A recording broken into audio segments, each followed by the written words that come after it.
something that Iron Fair was talking about earlier is about, when you do these practices, in a sense, you gotta ask yourself, what's the value, what's the purpose? I talked a little bit about my purpose before. It has to do with this sense of, I feel connected with this mission in the world to help with the emerging individuality. And I think, though, this age calls for that if we're going to really work with some of the issues we have. I think when we don't do that, we are in the sway of Ahriman and Lucifer. They have their way with us, and they create realities that, right now in the world it's pretty bad. Ahriman and Lucifer are so prevalent in the world right now, solving the world problems are almost impossible, because there's so much of that, giving ourselves over to Luciferic or Ahrimanic tendencies, technologies, ideals, institutions, or sexism, chauvinism, patriotism. These control the world. So there's no true connecting with the source of solutions to these issues.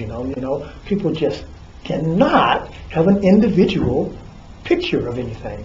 They're always looking for someone else's picture, which I think is really bad for the world. So this seminar is about how can you create your own practice. I'm not giving you a practice. So I'm trying to encourage people to take an understanding, which has been here for a long time, and take it and mold their own practice out of that. Because that act makes a difference. Whenever you do that, it makes a difference in the world. That's the question. This is something about reining back. Our individuality, we rein back to those spiritual forces and bring something that is not in the universe except by virtue of our activity. It doesn't exist. Create the opportunity to be part of creation. Exactly. I don't know what that will be, but it's like, this is not a purpose of a spiritual being, to find a way back to participating in creation. Right. So can we go back to what you were talking about before? This impulse for individualism feels like it started out as the true sun ray coming in. Right. And there's not purity. What happens in the being where it gets corrupted into this ism as right. opposed to two things, which Lucifer and Ahriman oversee: power and knowledge. The ism, if I decide, what's my individuality? I'm going to gain power in the world, or I'm going to gain knowledge in the world. Then that's where the corruption takes place. It's that whole idea, rather than really serve, whether serve out of my individuality or acquire out of my individuality. And so as soon as I'm some way convinced it, and it's kind of subtle because we have this whole new agey thing that goes on, and there's a lot of that sense of acquisition of knowledge, and in some cases even power, which we call fulfillment practice. We do practice we get into wish to be better human beings, or sometimes to gain knowledge, to gain more knowledge. And those those are more subtle levels, but on the cruder level, it just becomes, an ism. It doesn't even manifest like it does in some of the more, the more apparently progressive things that really, if you look at them, though, they're not serving the world. They're really serving the people who are involved in becoming more powerful with them, And, and it's a subtle thing, it's a subtle thing. It has to do with, a book was wrote about it a long time ago, and it was called Overcoming Spiritual Materialism. And so spiritual materialism, is one of the things that weakened all the movements of the 60s and 70s, why we didn't experience the age of Aquarius.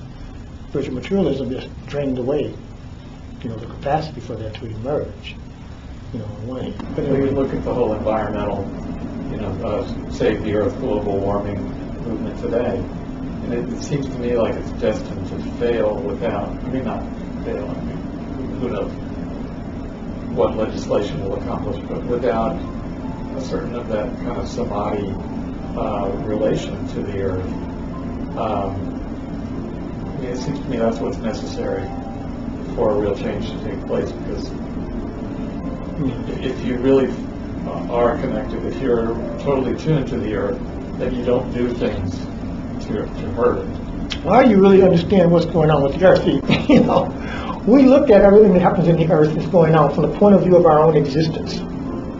You know, so how does this affect our existence? You know, and we think we want to make changes and do things based on preserving our existence. Hey, that may not be the point here, you know. So the ideal is to really understand what's going on for the earth and in the earth in these changes and what they mean. From hearing what you're saying, you got to really see what all this is. The earth itself has activity in it, and even though it may be true, sometimes when we attribute global warming to human beings, which is true, but in doing that, though, we disconnect ourselves to a certain degree from the processes in the earth itself. And we got to find a blend between those, a way that those are seen in coordination. And if we don't, then we do take actions that we don't know if they are of any value to the planet or not. My question with that always is, what came into us that makes us want to dig up minerals and essentially, you know, release their energy and what is that? Because we spend a ton of time digging and burning. I mean, this crazy is like, okay. Yeah, I don't know, I would go back just to the acquisition of knowledge and power. You know, that's really when we start doing things in ways that don't make sense in the end, we're trying to do one of those two, acquire knowledge or power. And whenever we try to acquire knowledge or power, we begin to try to control things in a certain kind of way. And that control, what the control does is it cuts us off from the future, because control is always maintaining the present. That's what control is. How do I maintain the present, which is the past, brought forward? Control always is about how do I create stasis, static situations, which cuts us off from the future. So whenever for knowledge and power, we attempt to control, you know, outcomes and consequences, then we cut ourselves off from the future. Because the future is unknown. It's something you got to be open to. It's nothing you can create. All you can do is rearrange the pieces on the chessboard, but there's nothing new. There's no future. There's only the recreation of the past over and over and over again. And that's what grinds, or it grinds on everything. It grinds on everything.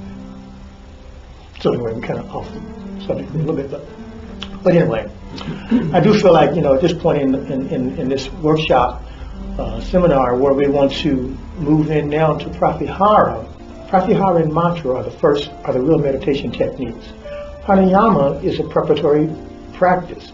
Asanas, all of this preparatory practice. And to a certain degree, if you want to experience a place for your individuality to emerge into, then the preparatory practice is important. So, you know, look at those bandhas and asanas, do some self-reflection, do some of that gestalt awareness, so you can really look. And I will say to you, the power of these bandhas, you know, and asanas, to change and get energies to overcome compulsion is really phenomenal. Now, if you really establish a bandha and associate some compulsions that you have with them, you will experience almost an immediate capacity to start transforming that. You know, if you combine that with some asanas, which are ways in which you begin to recognize how your energy leaks out. You know, when you, like the example I gave of the calculator throws his hat, and therefore it's pulled into a whole set of behaviors, then you will find that there's energy that the individuality can then emerge from. Because the individuality can't emerge, otherwise you're in a folk-soul dead place. You know, and then if you can actually become aware a little bit more of the prana, be attentive to it in your own body. So once it emerges and you got this energy, then you can begin to sort of get a sense of it and feel the impulses coming from different places on that level. Then that puts you ahead. That kind of opens the future up to you, because now you're not always reflecting on the past. When you do it the way I did with the little boy, I was still reflecting on the past. I had the impulse, it was in the past, I observed it, and then I gained knowledge from it, and then I could do it. But there's a point at which you can, the Yoruba call it, you can become a part of what is called swaza. Swaza is the next immediate moment where the gods dwell. They have this idea that that's heaven. They try to live authentically so they can dwell in the next moment. Not in the future, but in the next moment with the gods. And that's about being aware enough of yourself so you can take the next authentic act consciously. as opposed to take the next authentic act unconsciously. And so then you are in a place where the future opens up because you're participating in those authentic acts that move into the future. And you're participating consciously in those now and not just reflecting every time, unless they may happen by chance. So, and then you start doing meditation, proper, and then you experience, some real intuitive potential. You start doing meditation properly, and your individuality really has direction. So that's sort of the goal from here is